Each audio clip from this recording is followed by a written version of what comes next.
ಕಲಬುರಗಿಯ ಜಿಲ್ಲಾ ಉಸ್ತುವಾರಿ ಸಚಿವರಾದ ಪ್ರಿಯಾಂಕ್ ಖರ್ಗೆ ಅವರು ಇಂದು ಸುದ್ದಿಗೋಷ್ಠಿಯನ್ನ ನಡೆಸಿದ್ದಾರೆ. ನೋಡಿ, ಬಿಜೆಪಿಯವರು ಇಂಥ ವಿಚಾರದಲ್ಲಿ ರಾಜಕೀಯ ಅವರು ಬೆರೆಸಬಾರ್ದು. ನಂಬರ್ 1, ಯಾಕಂದರೆ ಯಾರು ಕೂಡ ಒಂದು ಅಣೆಕಟ್ಟಿನ ವಿಚಾರದಲ್ಲಿ ನಿರ್ಲಕ್ಷ್ಯ ಮಾಡೋದಾಗಲಿ, ಕಳಪೆ ಕಾಮಗಾರಿ ಮಾಡೋದಾಗಲಿ ಮಾಡಲಿಕ್ಕೆ ಹೋಗೋದಿಲ್ಲ. ಆಮೇಲೆ ಅದು ಒಂದು ಬೃಹತ್ ಅಣೆಕಟ್ಟು ಭಾಳ ವರ್ಷದಿಂದ ಇದೆ. ಅದಕ್ಕೆ ಟೆಕ್ನಿಕ್ಯಾಲಿಟಿ, ಅದ್ರ ಸ್ಟ್ರೆಂತ್ ಏನಿರುತ್ತೆ ಅವೆಲ್ಲನೂ ಕಾಲಕ್ಕೆ ಚೆಕ್ ಆಗ್ತಾನೇ ಇರುತ್ತೆ. ಈಗ ಕೆಲವು ಕೊಂಡಿಗಳಿರ್ಬೋದು, ಬೇರೆ ಅದು ವೀಕ್ ಆಗಿದ್ದರೆ ಅದು ಕಳೆದ 1 ವರ್ಷದಲ್ಲಿ ಆಗಿರಲ್ಲ ಅಲ್ಲ, ಅದು ಹಲವಾರು ವರ್ಷದಿಂದ ಸ್ವಲ್ಪ ಇದು ಆಗಿ ಏನು ಲೂಸ್ ಆಗಿರ್ಬೋದು ಅಥವಾ ಬೀಳೋ ಹಂತಕ್ಕೆ ಬಂದಿರ್ಬೋದು, ಆಗಿದ್ಮೇಲೆ ಆಗಿರ್ತದೆ. ಸೊ ಇದರಲ್ಲಿ ರಾಜಕೀಯ ಮಾಡೋದು, ಇದು ಅವ್ರ ಫಾಲ್ಟು ಇವ್ರ ಫಾಲ್ಟು ಅಂತ. ಮತ್ತು ಇವ್ರ ಅವಧಿನಲ್ಲಿ ಎಷ್ಟು ಡ್ಯಾಮ್ಗಳಿಗೆ ಸ್ಟ್ರೆಂತ್ ಟೆಸ್ಟ್ ಅನಾಲಿಸಿಸ್ ಮಾಡಿಸಿದ್ದಾರೆ ಕೊಟ್ಬಿಡ್ಲಿ ವರದಿ. ಹೌದೇನಾದರೂ ಮಾಡಿದರು, ಅದು ಆ ರಿಪೋರ್ಟ್ ಇತ್ತು, ಆ ರಿಪೋರ್ಟನ್ನು ನಿರ್ಲಕ್ಷ್ಯ ಮಾಡಿದರೆ ಯು ಕ್ಯಾನ್ ಬ್ಲೇಮ್ ಅಸ್. ಇವೆಲ್ಲ ಟೆಕ್ನಿಕಲಿ ಇರುತ್ತೆ. ಅದರಿಂದ ನಾವೇನು ಕೈ ಕಟ್ಕೊಂಡು ಕೂತ್ಕೊಂಡಿಲ್ಲ. ಅದು ಗೊತ್ತಾದ ತಕ್ಷಣವೇ ಡಿ ಕೆ ಶಿವಕುಮಾರ್ ಸಾಹೇಬರು ಇಮಿಡಿಯೇಟಾಗಿ TB ಡ್ಯಾಮಲ್ಲೇ ಹೋಗಿ ತಜ್ಞರ ಸಮಿತಿ ರಚನೆ ಮಾಡಿ ಕೆಲಸ ಪ್ರಾರಂಭ ಆಗಿದೆ. 15-16 ತಾರೀಕು ಒಳಗಡೆ ಕೆಲಸನೂ ಕೂಡ ಮುಗೀತದೆ ಅಂತ ಹೇಳ್ತಾ ಇದ್ದಾರೆ ಅವರು. ಸೊ ಅದರಿಂದ ಇದರಲ್ಲಿ ಅನಾವಶ್ಯಕವಾಗಿ ರಾಜಕೀಯ ಬೆರೆಸೋದು ಸರಿಯಲ್ಲ ಇಂಥ ವಿಚಾರದಲ್ಲಿ. ಮತ್ತು ಇವರು ಬೊಮ್ಮಾಯಿ ಸಾಹೇಬ್ರು ಇದ್ರಲ್ವ, ಮಿನಿಸ್ಟರ್ ಇದ್ರಲ್ಲ, ಚೀಫ್ ಮಿನಿಸ್ಟರು ಇದ್ದರು, ಮತ್ತು ಇರಿಗೇಷನ್ ಮಿನಿಸ್ಟರು ಇದ್ದರು. ಆವಾಗ ಎಲ್ಲ ಡ್ಯಾಮ್ದು ಸಮೀಕ್ಷೆ ಏನಾದರೂ ಮಾಡಿಸಿದ್ರಾ? ಯಾಕೆ ಮಾಡಿಸಿಲ್ಲ? ಆವಾಗ ಗೋವಿಂದ ಕಾರಜೋಳ ಅವರು ಇದ್ದರು. ಎಲ್ಲರೂ ಉದ್ದದ ಭಾಷಣ ಹೇಳ್ತಾರೆ. Actually technically feasibility, strength feasibility ಯಾರ್ದಾದ್ರು ಅನಾಲಿಸಿಸ್ ಯಾರನ್ನ ಮಾಡಿಸಿದಾರಾ? ಮಾಡಿಸಿಲ್ಲ. ಸುಮ್ಮನೆ ಇವಾಗ ಬಂದು ಪಾಠ ಹೇಳೋದಲ್ಲ. ಸರಿ, ಕರ್ನಾಟಕದಲ್ಲಿ ಅದು ಉಸ್ತುವಾರಿ ಅದು ಮೇಂಟೈನ್ ಈ ರೀತಿ ಒಂದು ನೆಗ್ಲಿಜೆನ್ಸ್ ಇದೆ ನೋಡಿ. ವಾಟ್ ಎವರ್ ಇಟ್ ಈಸ್, ಅದು ಯಾಕಂದ್ರೆ ನಾನು ಹೇಳ್ದಂಗೆ ಇದು ಇಟ್ಸ್ ಎ ಟೆಕ್ನಿಕಲ್ ಇಶ್ಯೂ. ಎಲ್ಲಿ ನಮಗೆ ಟೆಕ್ನಿಕಲಿ ಸೌಂಡ್ ಸ್ಟ್ರೆಂತ್ ಸಿಗುತ್ತೆ ಅಲ್ಲಿ ನಾವು ಹೋಗಬೇಕಾಗ್ತದೆ. ಅದು ಡೆಲ್ಲಿದವ್ರು ಇರ್ಬೋದು, ಇಲ್ಲಿ ಆಂಧ್ರದವ್ರು ಇರ್ಬೋದು, ಬೆಂಗಳೂರದವ್ರು ಇರ್ಬೋದು. ನಮಗೆ ನೀರು ಉಳಿಸೋದಿದೆ, ರೈತರಿಗೆ ಮಾಡೋದಿದೆ. ಅದಕ್ಕೆ ನಾವು ಎಲ್ಲಿ ನಾವು ಟೆಕ್ನಿಕಲ್ ಎಕ್ಸ್ಪರ್ಟೀಸ್ ಇರುತ್ತದೆ ಅಲ್ಲಿ ನಾವು ಹೋಗಬೇಕಾಗ್ತದೆ. ಎಷ್ಟೊಂದು ಸರಿ ನಾವು ನಮ್ಮ ಫೊರೆನ್ಸಿಕ್ ರಿಪೋರ್ಟ್ಸನ್ನು ನಾವು ಗುಜರಾತಿಗೆ ಕಳಿಸ್ತೀವಿ, ನಾವಿಲ್ಲಿ ಮಾಡ್ತೀವಿ, ಅದ್ರ ಜೊತೆಗೆ ಅಲ್ಲೂ ಕಳಿಸ್ತೀವಿ. ಒಂದೊಂದು ಸರಿ ತೆಲಂಗಾಣ ಕಳಿಸ್ತೀವಿ, ತೆಲಂಗಾಣದವ್ರು ಇಲ್ಲಿ ಕಳಿಸ್ತಾರೆ.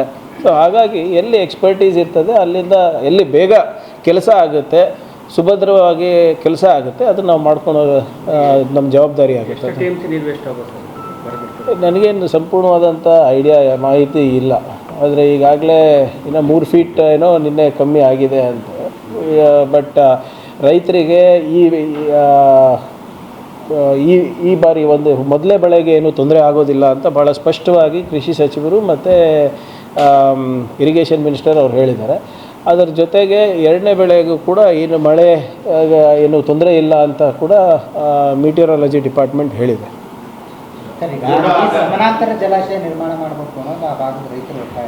ಅಂದರೆ TB ಡ್ಯಾಮ್ ಬ್ಯಾಲೆನ್ಸಿಂಗ್ ಡ್ಯಾಮ್ ಅಂತೇಳಿ ನವಲಿ ಜಲಾಶಯ ಅಂತ ಗುರುತಿಸಿದ್ದಾರೆ. ಆದರೆ ಇಲ್ಲಿ ತನಕ ಸ್ಟೇಟ್ ಗೌರ್ಮೆಂಟ್ಗಳು ನೋಡಿ, ಇದೆಲ್ಲನೂ ಕೂಡ ಬೃಹತ್ ಯೋಜನೆಗಳಿರೋದ್ರಿಂದ ಕೇಂದ್ರದ ಕೂಡ ನೆರವು ಬೇಕಾಗುತ್ತೆ. ನನಗೆ ನೆನಪಿರೋ ಹಾಗೆ ಆ ಬಾರಿನೇ ನಾವು ಒಂದು ಬ್ಯಾಲೆನ್ಸಿಂಗ್ ರಿಸರ್ವಾಯರಿಗೆ ಪ್ರಸ್ತಾವನೆಯನ್ನು ಸಲ್ಲಿಸಿದ್ವಿ. ಫೀಸಿಬಿಲಿಟಿನೂ ಕೂಡ ಆಗಿದೆ. ಸೊ ಅದನ್ನು ನೋಡೋಣ. ಯಾಕಂದರೆ ಜಲಾಶಯ ಜೀವಾವಧಿ ಎಷ್ಟಿರಬೇಕು, ಹೇಗಿರಬೇಕು ಅಂದ್ಬಿಟ್ಟು ಇಲ್ಲಿ ತನಕ ಭಾಳಷ್ಟು ರಾಷ್ಟ್ರಗಳಲ್ಲಿ ರಿಸರ್ಚ್ ನಡೆದ್ರೂ ಕೂಡ ಅದಕ್ಕೆ ಯಾವುದೇ ಒಂದು ಸರಿಯಾದ ರೀತಿಯಾದಂಥ ಉತ್ತರ ಸಿಕ್ಕಿಲ್ಲ. What is the longevity of a dam? ಈಗ ಹೂಳೆತ್ತ ಕೆಲಸನೇ ತೊಗೊಳ್ಳಿ, ಈಗ ಹೂಳೆ ಜಾಸ್ತಿ ಆಗಿದೆ ಮೋರ್ ದೆನ್ ಸ್ಟೋರೇಜ್. ಸೊ ಅದರಿಂದ ಇದು ಒಂದು ದೊಡ್ಡ ಸಮಸ್ಯೆ ಎಲ್ಲ ಕಡೆ ಇದೆ. ಅಮೇರಿಕನಲ್ಲೆಲ್ಲ ಡ್ಯಾಮ್ಗಳು ಒಂದು 50 ವರ್ಷ 60 ವರ್ಷ ಆದಮೇಲೆ ನೀವು ಹೇಳ್ದಂಗೆ ಬ್ಯಾಲೆನ್ಸಿಂಗನ್ನು ಕಟ್ಬಿಡ್ತಾರೆ ಇದು. ಆದರೆ ಅಲ್ಲಿ ಅಷ್ಟು ನಮ್ಮಷ್ಟಿಲ್ಲ ಅಲ್ಲಿ. ಸೊ ಅದರಿಂದ ಇದು ಸ್ವಲ್ಪ ವೈಜ್ಞಾನಿಕವಾಗಿ ಪರಿಶೀಲನೆ ಮಾಡಬೇಕಾಗುತ್ತೆ. ಮತ್ತು ಬ್ಯಾಲೆನ್ಸಿಂಗ್ ರಿಸರ್ವಾಯರ್ ಏನು ಇವ್ರು ಕೇಳ್ತಾ ಇದ್ದಾರೆ ಅದು ಮತ್ತು ಅದು ಕೇಳಬೇಕಾಗ್ತದೆ ಕೇಂದ್ರ ಸರ್ಕಾರದವರು. ಇಲ್ಲ ನೋಡಿ, ಅವ್ರಿಗೆ ಬೇಕಾಗಿತ್ತು. ನಮಗೆ ಇದು ಒಂದರಿಂದ ನಮ್ಗೆ ಅನುಕೂಲ ಆಗ್ತದೆ. ಇದು ಪ್ರಶ್ನೆ ಇರೋದು 1 ಕಟ್ಟಿದ್ದೀರಾ 10 ಕಟ್ಟಿದ್ದೀರಾ ಅಲ್ಲ. It is necessary. ಅಲ್ಲಿ ಒಳಗೆ ವೈಜ್ಞಾನಿಕವಾಗಿ ನಾವು ಏನು ಮಾಡಬೇಕು ಅದನ್ನು ನಾವು ಮಾಡಬೇಕು. ಈಗ ನೀವು ಹೇಳ್ದಂಗೆ ವೈಜ್ಞಾನಿಕವಾಗಿ ಒಂದು ಬ್ಯಾಲೆನ್ಸಿಂಗ್ ರಿಸರ್ವಾಯರ್ ಇದ್ದರೆ ಒಳ್ಳೆಯದಾಗುತ್ತೆ ಅಂತ ಅದನ್ನು ನಾವು ಈ ಹಿಂದೆ ಕೂಡ ನಾವು ಅದು ಪ್ರಸ್ತಾವನೆ ನಾವು ಮಾಡಿದ್ವಿ. ಅದನ್ನು ಮಾನ್ಯ ಇವರು ಇರಿಗೇಷನ್ ಸಚಿವರು ತಿಳ್ಕೊಂಡು ನೋಡ್ತಾರೆ ಅದೇನಿದೆ.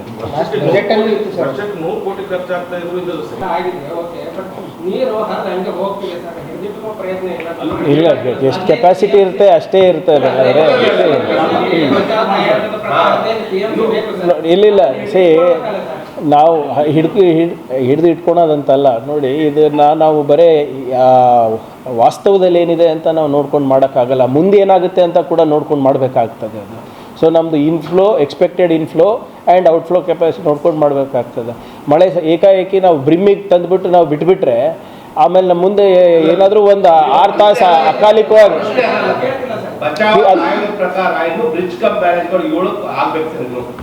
ಅದನ್ನು ನೋಡಿ, ಅದನ್ನು ನಾನು ಹೇಳ್ದಂಗೆ ಮೊನ್ನೆ ನಾವು ಇದು ಮಾಡಿದ್ದೀವಿ.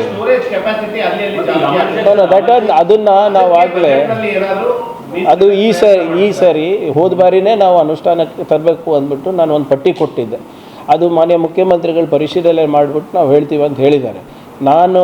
ನನ್ನ ಪ್ರಸ್ತಾವನೆ ಏನಿತ್ತು ಅಂದರೆ ಸ್ವಲ್ಪ ರೀಜನಲ್ ಫಂಡಲ್ಲಿ KKRD ರೀಜನಲ್ ಫಂಡಲ್ಲಿ ನಾವು ಒಂದು 30% ಕೊಡ್ತೀವಿ, ಮಿಕ್ಕಿದೆಲ್ಲ ಅವರಿಗೆ ಕೊಟ್ಟರೆ ನಮ್ಗೆ ಅನುಕೂಲ ಆಗುತ್ತೆ ಅಂತ ಆಗಲೇ ಪ್ರಸ್ತಾವನೆ ಹೋದ ವರ್ಷನೇ ಕೊಟ್ಟಿದ್ದೀವಿ. ಮತ್ತೊಮ್ಮೆ ಕೊಡ್ತೀವಿ. ಮತ್ತೆ ಸಣ್ಣ ಕಲ್ಲೂರು ಬ್ರಿಡ್ಜ್, ಕಡದಾಪುರ, ಗದ್ದರ್ಗ ಮತ್ತು ಗೋಳೂರು ಅಂತ ಹೊಸದಾಗಿ ಆಗಿದೆ ಸರ್. ಎಲ್ಲ ಸೇರಿಸಿದ್ರು ಕೂಡ ನಾವು ಸುಮಾರು 9 ರಿಂದ 10 TMC ನೀರನ್ನು ಹೇಳ್ಕೋಬಹುದು ಸರ್. ಅದು ಕೂಡ ಅವೆಲ್ಲ ಈ ಮರಳು ಗಣಗಾರಿಕೆ ಮಾಡೋರು, ಎಲ್ಲ ಸಣ್ಣ ನೀರಾವರಿ ಇಲಾಖೆಯವರು ಎಲ್ಲರೂ ಸೇರಿಸಿ ಅವುಗಳನ್ನೆಲ್ಲ ತೆಗೆದು ನೀರನ್ನ ಬಿಡ್ತಿದ್ದಾರೆ ಸರ್. ಹಿಂಗಾಗಿ ಉಸು ಪಡೆಯೋ ಕಾರಣಕ್ಕೆ ಅವೆಲ್ಲ ನೋಡಿ,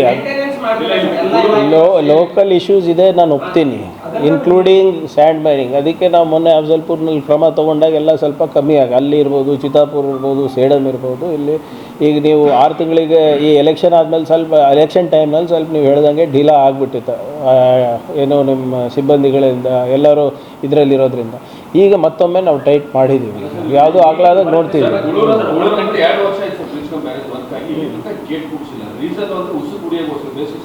ಇಲ್ಲ, ಅದ್ರ ಬಗ್ಗೆ ನಾನು ಪರಿಶೀಲನೆ ಮಾಡ್ತೀನಿ. But as far as I know ಸದ್ಯಕ್ಕೆ ಎಲ್ಲನೂ ಸೆಕ್ಯೂರ್ ಇದೆ ನನ್ನ ಪ್ರಕಾರ. ಮತ್ತೊಮ್ಮೆ ನಾನು ಅದು ನೀವು ಹೇಳಿದ್ದನ್ನು ಪರಿಶೀಲನೆ ಮಾಡಿಸ್ತೀನಿ.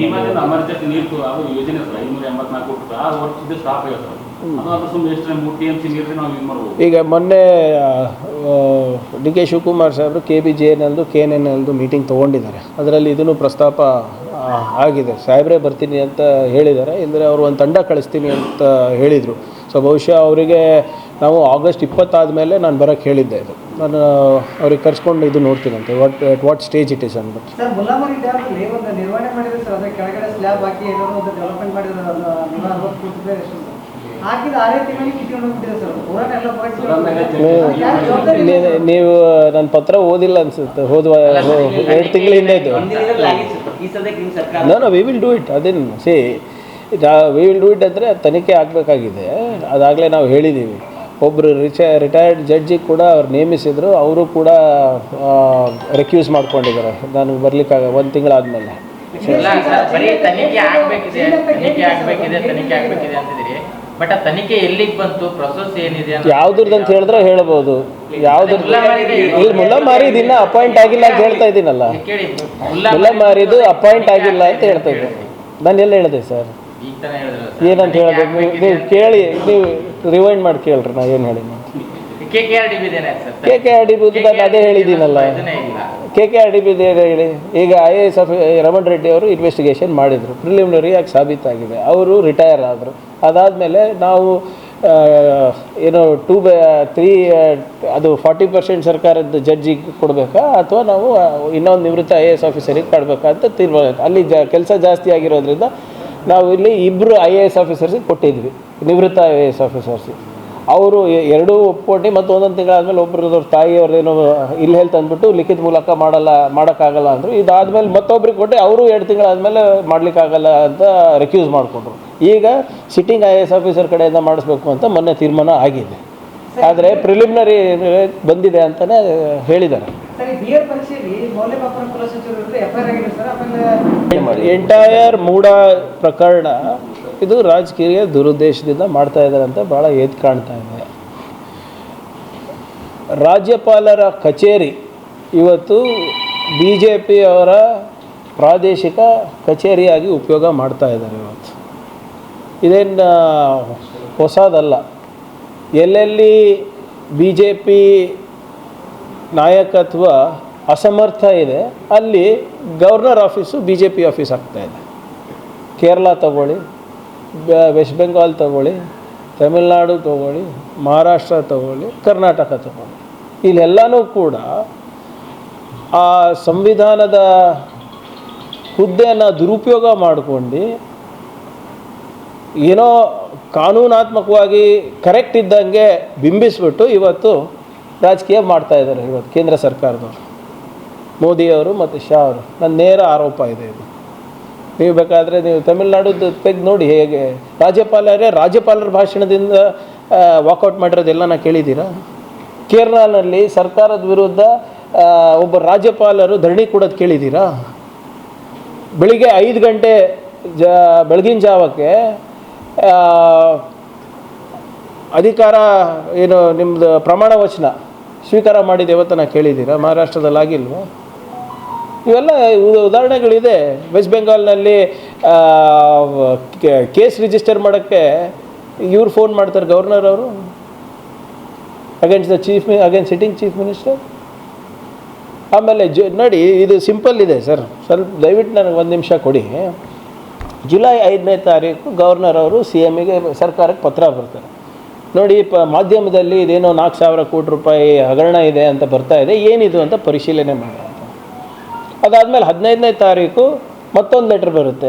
ಹೀಗೆಲ್ಲರೂ ಕಂಪ್ಲೇಂಟ್ ಮಾಡ್ತಾ ಇದ್ದಾರೆ, ನಿಮ್ಮ BJP ನಾಯಕರು ಮತ್ತು ಬೇರೆ ನಾಯಕರೆಲ್ಲ ಬಂದು ಕಂಪ್ಲೇಂಟ್ ಮಾಡ್ತಾ ಇದ್ದಾರೆ. ಇದನ್ನು ಯಾವುದು ನಮ್ಮ ಕುರುಬೂರು ಶಾಂತಕುಮಾರ್ ಅವ್ರದ್ದು ಒಂದು ಕಂಪ್ಲೇಂಟ್ ಬಂದಿದೆ, ಇವರು ಹಿಂಗೆ ದೂರು ಕೊಟ್ಟಿದ್ದಾರೆ, ದಯವಿಟ್ಟು ಅದೇನಿದೆ ಪರಿಶೀಲನೆ ಮಾಡಿ ನಮ್ಗೆ ರಿಪೋರ್ಟ್ ಸಲ್ಲಿಸಿ ಅಂತ ಕೊಡ್ತಾರೆ. 26ನೇ ತಾರೀಕಿಗೆ ಒಂದು 100 ಪುಟಕ್ಕಿಂತ ಹೆಚ್ಚಾಗಿ ದಾಖಲೆಗಳ ಸಮೇತ ಸರ್ಕಾರ ವರದಿ ಸಲ್ಲಿಸುತ್ತೆ. ಅಂದಿನ ಚೀಫ್ ಸೆಕ್ರೆಟರಿ ಅವರು ಮುದ್ದಮ್ ಹೋಗಿ ರಾಜ್ಯಪಾಲರಿಗೆ ಭೇಟಿ ಆಗ್ತಾರೆ 26th. 1 ತಾಸು 1.5 ತಾಸು ಕೂತ್ಕೊಂಡು ಏನೇನಿದೆ ರಿಪೋರ್ಟ್ನಲ್ಲಿ ಎಕ್ಸ್ಪ್ಲೇನ್ ಮಾಡ್ತಾರೆ. ಅವತ್ತಿನ ದಿನಾನೇ TJ ಅಬ್ರಾಹಂ ಅನ್ನೋರು ಒಂದು ದೂರನ್ನು ದಾಖಲಿಸ್ತಾರೆ. ಸರ್ಕಾರದ ರಿಪೋರ್ಟ್ ಗಮನಿಸದೆ, ಚೀಫ್ ಸೆಕ್ರೆಟರಿ ಅವರ ಎಕ್ಸ್ಪ್ಲನೇಷನ್ನು ಗಮನಿಸದೆ ಒಂದು ಶೋಕಾಸ್ ನೋಟಿಸನ್ನು ಇಶ್ಯೂ ಮಾಡ್ತಾರೆ. ಆ ಶೋಕಾಸ್ ನೋಟಿಸಲ್ಲಿ ಏನಿದೆ ತಾವು ಗಮನಿಸಿದ್ರಾ? ಜುಲೈ 5ನೇದು ರೆಫರೆನ್ಸ್ ಇಲ್ಲ, ಜುಲೈ 15 ರೆಫರೆನ್ಸ್ ಇಲ್ಲ, TJ ಅಬ್ರಾಹಂ ಅವ್ರದ್ದು ರೆಫರೆನ್ಸ್ ಇದೆ. Within 12 hours of person coming and complaining ನೀವು ನೋಟಿಸ್ ಇಶ್ಯೂ ಮಾಡ್ತೀರಾ ಮುಖ್ಯಮಂತ್ರಿಗಳಿಗೆ ಅಂದರೆ ಏನು ಉದ್ದೇಶ ನಿಮ್ಮದು? ಆ 100 ಪುಟ ಇದೆ, ಯಾರನ್ನ ಓದಿದ್ರಾ? ಪೇಜನ್ನು ತಿರುಗಿಸಿದ್ರಾ?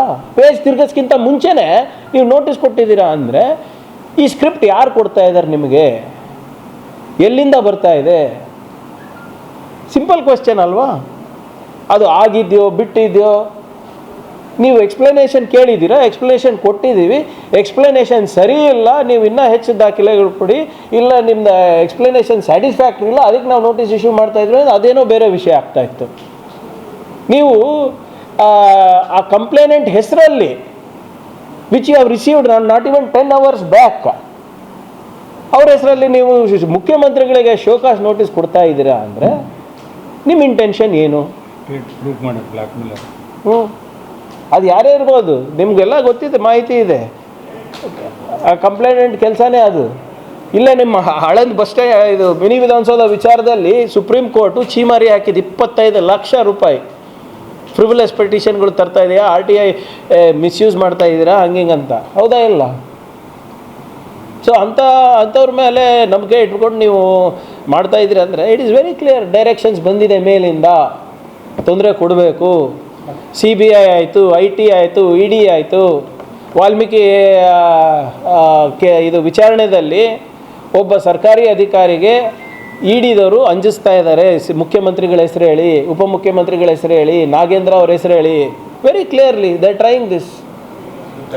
PC ಆಕ್ಟ್ ಅಲ್ಲಿ ಕೈಗೊಂಬೆ ಆಗಿದಾರಲ್ಲ, ಕೈಗೊಂಬೆನೆ ಗವರ್ನರ್ ಯಾವುದು? ಪಿ ಸಿ ಪೊಲೀಸ್ ಡಿಪಾರ್ಟ್ಮೆಂಟ್ ಅಲ್ಲಿ ಸರ್, ಯಾವುದು? ಬಟ್ ಪೊಲೀಸ್ ಡಿಪಾರ್ಟ್ಮೆಂಟ್ ಸರ್ ಕೆಲವೊಂದು 2-3 ಲಿಸ್ಟ್ ಇಲ್ಲ, ಯಾವುದು ಪಿ ಸಿ ನಮ್ಮ ತನಕ ಬರೋದಿಲ್ಲ. ಇಲ್ಲ sir, P C P S I S I PSI ಮಾಡಿದ್ರು. ಅವ್ರೇನ್ ಮಾಡಿದ್ರು, ಜುಲೈ 27ಕ್ಕೆ ಪರಶುರಾಮ್ ಅವರು ತಮಗೆ ಭೇಟಿಯಾಗಿದ್ರು ಯಾದಗಿರಿ ಮೃತ PSI ಅವರು.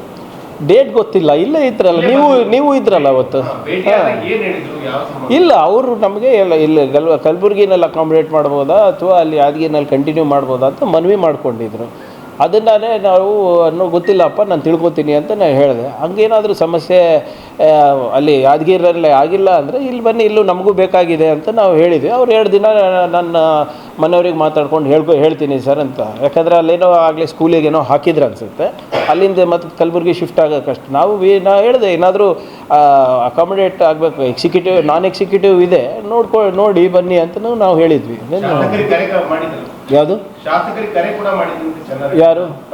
ಇಲ್ಲ, ನಾನು ಯಾದಗಿರಿ ಶಾಸಕರು, ಯಾಕಂದರೆ 2-3 ವಿಚಾರಗಳಿತ್ತು ಅವ್ರದ್ದು. ಯಾಕಂದರೆ ಅವರು ನಮ್ಮ ಕಾನ್ಸ್ಟಿಟ್ಯೂನ್ಸಿದವರಲ್ಲ, ತುನ್ನೂರು. ಅವರು ಯಾವುದೋ ಒಂದು ಕೆಲಸ ಹೇಳಿದರು PDO ಅದು. ಅದ್ರ ಜೊತೆಗೆ ಇದನ್ನು ಕೇಳ್ಕೊಂಡಿದ್ದೆ ಅಷ್ಟೇ. ಇಲ್ಲ, ಅದ್ರ ಬಗ್ಗೆ ಹೆಚ್ಚು ಚರ್ಚೆ ಮಾಡಿಲ್ಲ. ಹಿಂಗೆ ಬಂದಿದ್ದ ಸರ್ ಅಂತ, ನೋಡಿ ಸರ್ ತಮ್ಮ ಅನುಕೂಲ ಅಂತ ಅವ್ರು ಹೇಳಿದ್ರು ಅಷ್ಟೇ. ಸಚಿವರು ಹೇಳಿದ್ರು ಕೂಡ ಶಾಸಕರು ತಮ್ಮ ಮಾತು ಕೇಳಿಲ್ಲ. ಇಲ್ಲ, ನೋಡಿ, ನಾವು ಬೇರೆಯವ್ರ ಕಾನ್ಸ್ಟಿಟ್ಯೂನ್ಸಿನಲ್ಲಿ ಇನ್ವಾಲ್ವ್ ಆಗೋದು ಸರಿ ಅಲ್ಲ. ಈಗ ಎಕ್ಸಾಂಪಲ್ ಇಲ್ಲಿ ಯಾರ್ದಾದ್ರೂ ಖಾಲಿ ಇರ್ತವೆ, ನಾವಿಬ್ಬರು ಕನ್ಸಲ್ಟ್ ಮಾಡಿಕೊಂಡೇ ಮಾಡ್ತೀವಿ. ಅಥವಾ ಈಗ ಒಂದೊಂದು ರೆಕಮೆಂಡೇಶನ್ನು ಅವರು ಯಾರು ಒಳ್ಳೆ ಇದು ಇರ್ತಾರಂತ ಅವ್ರು ಒಂದು AW ನಮಗೆ ರೆಕಮೆಂಡ್ ಮಾಡಿದ್ರು, ಅದಕ್ಕೆ ಹಾಕ್ಕೊಂಡಿದ್ವಿ. ಸೊ ಅಂಥವೆಲ್ಲ ಇರ್ತವೆ. ಬಟ್ ಇಂಟರ್ಫಿಯರೆನ್ಸ್ ಯಾವ ಕಾನ್ಸ್ಟಿಟ್ಯೂನ್ಸಿನಲ್ಲಿ ಯಾರು ಮಾಡಿದ್ರು ನೋಡಿ. ಗುರ್ಮೇಟ್ಕಲ್ ಶಾಸಕನ ಬಗ್ಗೆ ಕಮ್ಮಿ ಮಾತಾಡೋದು ಬೆಟ್ರು. ಅಲ್ಲಿ ಏನೇನು ನಡೆದಿದೆ ಅಂತ ಎಲ್ಲರಿಗೂ ಗೊತ್ತಿದೆ. ಈಗ ನಾವು ಅಲ್ಲಿ ಏನೇನು ಇದೆ ಎಲ್ಲ ತೆಗಿತಾ ಇದ್ದೀವಿ. ಇವತ್ತಿಲ್ಲ ನಾಳೆ ಅವರು ಭಾಳ ದೊಡ್ಡ. ಈಗ ಯಾವ ವ್ಯಕ್ತಿ ಫೋನ್ ಕಾಲ್ಗಳು ರೆಕಾರ್ಡ್ ಮಾಡ್ಕೊತಾರೆ, ಯಾವ ವ್ಯಕ್ತಿ ಏನೇನು ಮಾಡ್ತಾರೆ ಅಂತ ಗೊತ್ತಿದೆ. ಹಿಂದಿನ ಸರ್ಕಾರದಲ್ಲಿ ಏನೇನು ಮಾಡಿದ್ದಾರೆ ಅಂತ. ಯಾವ್ದು ಅದೇ ಹೇಳ್ತಾ ಇರೋದ್ರಿ. ಅವಾಗೇ ಮಾಡಿದ್ರೆ ಇವಾಗ ಯಾಕೆ ಮಾಡಲ್ಲ? ಪ್ರೋಟೋಕಾಲ್ ಪದ್ಧತಿ ತಮ್ಮ ಸರ್ಕಾರದಲ್ಲೂ ಮುಂದುವರೆದಿದೆ. ಯಾವ ಪ್ರೋಟೋಕಾಲ್? ವರ್ಗಾವಣೆ ಯಾವುದಿದೆ? ಹಿಂಗೆ ಹೇಳಿ ಪ್ರಿಯಾಂಕಾ ಅವರೇ, ನೀವು ಹಿಂಗೆ ಆಗಿರೋದು ಯಾವುದಂತ?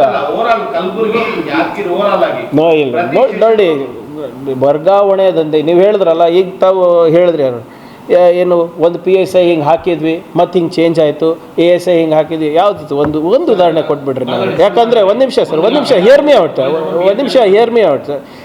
ಎಲ್ಲ ತಾಲೂಕಿನಲ್ಲೂ ಕೂಡ ಎಲ್ಲೆಲ್ಲಿ MLAಗಳಿದ್ದಾರೆ, ನಾವು ಅವರಿಗೆ ಸಂಪೂರ್ಣವಾದಂಥ ಫ್ರೀ ಹ್ಯಾಂಡ್ ಕೊಟ್ಟಿರೋದು. ನಾವು ಯಾವುದು ಕಾನ್ಸ್ಟಿಟ್ಯೂನ್ಸಿನಲ್ಲಿ ಕೂಡ PSI ಇರ್ಬೋದು, ಬೇರೆ ಅಧಿಕಾರಿಗಳಿರ್ಬೋದು, ಹಸ್ತಕ್ಷೇಪ ನಾವು ಮಾಡ್ತೇವೆ. EO ಇಂದ ಇಡ್ಬೋದು, ಯಾರು ನಾವು ಜಿಲ್ಲಾ ಆಡಳಿತದಲ್ಲಿ ಯಾರು ಡಿಸ್ಟ್ರಿಕ್ಟ್ ಲೆವೆಲ್ ಆಫೀಸರ್ಸ್ ಇದೆ ಅವು ನಾವು ಕನ್ಸಲ್ಟೇಷನ್ ಮುಖಾಂತರ ಮಾಡ್ತಾಯಿದ್ವಿ. ಆದರೆ ನೀವು ಹೇಳೋದಕ್ಕೆ ಈಗ ಅವ್ರು ಅಲ್ಲಿ ಪೊಲೀಸ್ ಸ್ಟೇಷನಲ್ಲಿ ಏನಾದರೂ ನಡೀತಿರ್ಬೋದು, ಓಕೆ, ಅದನ್ನು ನಾನು ಡಿಫೆಂಡ್ ಮಾಡ್ಕೊಳಕ್ಕೆ ಆಗೋದಿಲ್ಲ. ಆದರೆ ಹಿಂಗೆ ಒಂದು ಲಿಸ್ಟ್ ಬಂತು PSIದು, ಒಂದು ಲಿಸ್ಟ್ ಬಂತು DSPದು, ಕ್ಯಾನ್ಸಲ್ ಆಯಿತು, ಮತ್ತೆ ಚೇಂಜ್ ಆಯಿತು, ಅಂಥದ್ದು ಯಾವುದೂ ಆಗಿಲ್ಲ ನನ್ನ ಪ್ರಕಾರ.